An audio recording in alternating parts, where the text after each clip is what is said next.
యమ్మీ veg momos చేద్దామా? First అయితే మన పేజ్‌ని ఫాలో చేయండి, లైక్ చేయండి, షేర్ చేయండి, కామెంట్ చేయండి. మోమోస్ చేయడం ఈజీయా? కష్టమా? కామెంట్ చేయండి. నేను పడ్డ పాటలైతే మామూలుగా లేవు. ఫస్ట్ అయితే ఒక పాన్‌లోకి ఆయిల్ వేసుకొని అల్లం, వెల్లుల్లిపాయ ఏసుకోవాలి.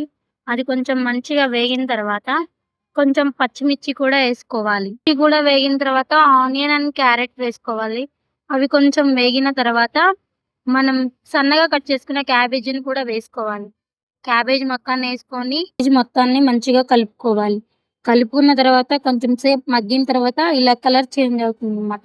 అప్పుడు మనం కొంచెం బ్లాక్ పెప్పర్ పౌడర్, కొంచెం సాల్ట్ కూడా వేసుకొని బాగా కలుపుకోవాలి. సేపు కలుపుకొని పక్కన పెట్టుకోవాలి.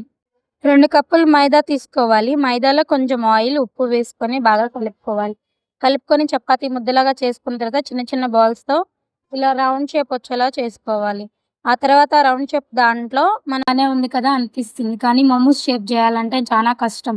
చాలా పాట్లు పడ్డాను. 10 చేస్తే 5 మంచిగా వచ్చాయి. అవి కూడా ఇవే. అవి చూడండి ఎలా ఉన్నాయో. ఏదైనా ఒక గిన్నెలో నీళ్లు పోసుకొని ఒక స్టాండ్ లాగా పెట్టుకొని తుల్లులు మూత పైన మనం తయారు చేసుకున్న మోమోస్ పెట్టుకోవాలి. అలా పెట్టుకొని ఉడికించుకుంటే మోమోస్ రెడీ. దీంట్లోకి టమాటా కెచప్ వేసుకొని తింటే టేస్ట్ అదిరిపోతుంది.